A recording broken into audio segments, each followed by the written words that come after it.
For more on tonight's topic, we have Sarasota's Parking Director, Mark Lyons, Ron Soto, Chair of the Downtown Merchants Association, and Chip Beeman, owner of Pastry Art Bakery and Cafe. Thank you all for your time. Thank you. All different opinions tonight. So, Mark, let's start with you. You weren't here the first time we tried parking meters 5 years ago. You were doing your thing elsewhere, same line of work. From what you've heard, what was done wrong that you won't do this time? Well, Ray, that's an excellent startup question, but I can tell you I was here through what I call the trial period of the last meter opportunity, implementing the system that was planned before my arrival. And but you know, I think we found a couple things. One is it's important that the equipment be more intuitive, be easy to read, and not difficult for any of our parking users. That was probably paramount in some of the issues we had last time. I would like to think that the city had checked out a number of options for meters, and that was the one they chose. Well, I'm not familiar, as you said, with how it was implemented on the original state, but I can tell you that, you know, we learned a lot from that last operation, and we know this time around vetting the equipment is extremely important. We have to make sure that the community has the opportunity to touch, see, feel, and make sure it's something that makes sense and offers a lot of amenities for them, because it's not just about revenue. It's about making parking more accessible and controlling and benefiting the community by lessening the congestion in Main Street and so forth. So by using equipment that's easy, it'll be less burdensome for everyone. All right, let's skip down to Chip next, if you don't mind, Ron. And Chip, you're not a fan of parking meters. You've got a shop downtown, Pastry Art. We love it there on Main near Lemon. Why don't you think parking meters will help circulation more? Well, we've got several concerns on that question. We already have the folks that come by and mark the tires and move the cars along every 2 hours. So I don't think that the congestion is going to be eased by the use of the meters. I'm concerned about why we're actually bringing in the meters. We do have a good crew that's out there moving the cars along. But when we start to add the cost of parking to the vehicle, or to the experience for the customer, that's increasing the cost of entry.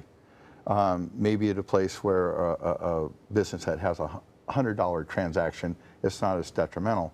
But at Pastry Art, as you know, maybe $2. So if you have to pay $1 to sit down and enjoy your coffee, it just went from $2 for the cost of entry to $3. And that's my concern. Okay, Ron, you're a fan of parking meters. You've got a shop downtown, Soto Optical. How do you refute what Chip just said? I'm in a sticky situation because I'm a fan for the meters, but I represent a company or a group of people that the majority of them don't like the meters or the idea. My thought is those parking spots in front of our stores, we should turn them over as often as possible. If we leave the parking garages open free and drive the employees and stuff to those parking garages and leave those spots in front of our stores for our customers, actually our businesses will increase. It's not going to be good for everybody. Places I understand Chip's concern, and I think there's quite a few businesses downtown that are in the same situation, same boat that Chip's in. Want to sell this, Mark? Yeah, absolutely.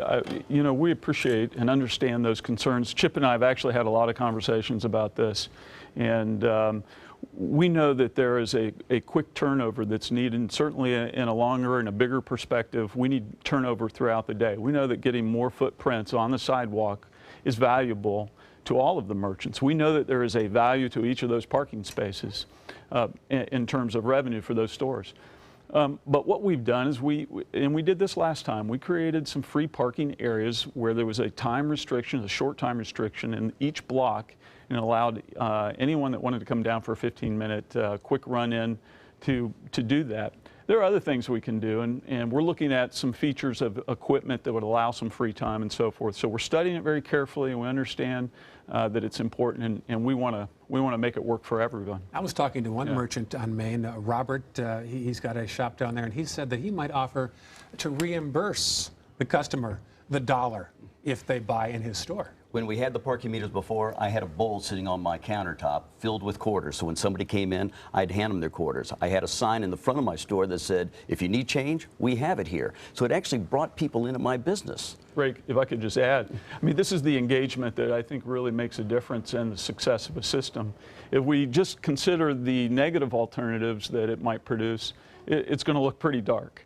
But in fact, we actually can create more turnover and get more cars on those streets. And by providing more options to parkers, that is, those who want to pay to park in the prime parking spaces, or giving the option to park in a half a block away or a block or two away or in the garage for much less money or even free.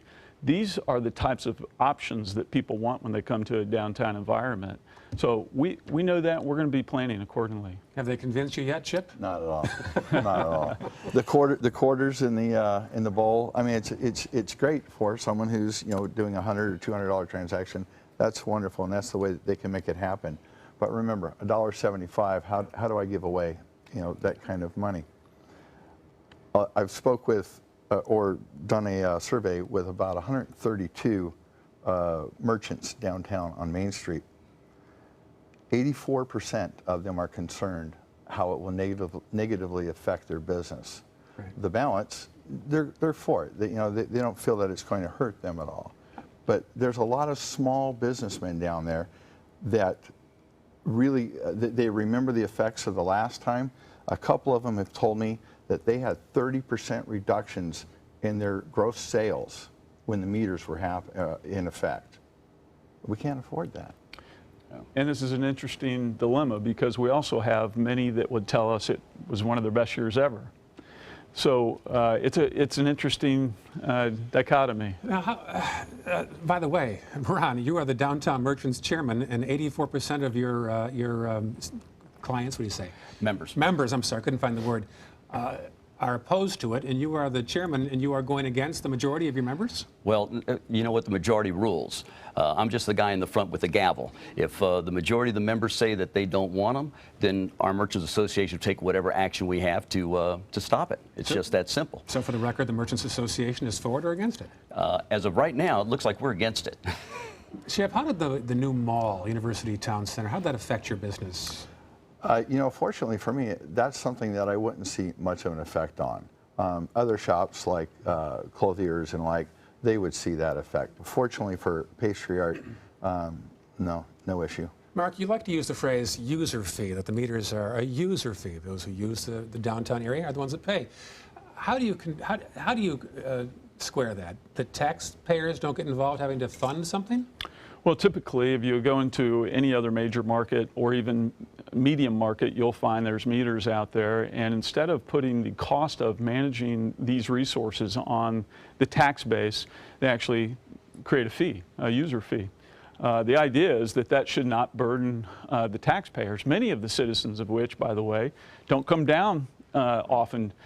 A lot of the population from the county and from Manatee County come into Sarasota.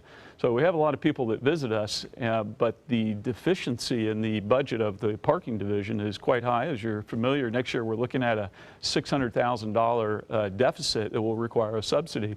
So while we're really important about managing the streets and the resources, there is also this fiscal responsibility that we have to be thinking about, and this will help that portion out tremendously. Well, I think there's a real misnomer that people think that the parking meters are needed to raise revenue to pay for our beautiful parking garages. Yeah. That meter money does not go toward the garages. They're paid off by the Community Redevelopment Agency. Well, the construction of those garages that are in place right now, the CRA helped pay to fund those, but they still have to be maintained. What are your expenses then? Well, an expense to operate a garage that you see, the Palm Avenue and the State Street garages, they're well over $200,000 into the $300,000 a year range. You're going to be charging people to go in there soon enough. Well, we do pay on entry for special events. Obviously, we have to staff up and manage and make sure that the services meet the expectation during those times. But the plan that we're talking about right now is really putting paid user fee systems on the prime parking areas only, not on the peripheral of the streets. Allow people those options to go to the free parking. And then also leave the garages free as well, at least for some period of time, until we can get the flow and the movement of cars properly established. You had a little piece on St. Armand's. They've taken the position that paid parking will help produce better results in their community, and also these funds, which in St. Armand's are going to go to build a garage, the same process would be used in our own communities and all of our commercial districts. Okay. The intent is to take those fees, put them back into the community, and so that we can prosper, help build that infrastructure. There's an overreaching thing too, that we want to reduce the congestion on the streets. You know, the idea that we want to improve walkability, and I'm sorry, go ahead. We're out of time, Oh, I'm afraid. okay, thank But you. I'd be remiss I not to could go say, on. I know. I'd be remiss not to say the meters begin in about 12 months. That's sort of the timeline. Yeah, enough. something Okay. like that. Mark, Ron, and Chip, thank you all for your time tonight. Enjoyed it very much. Thank you.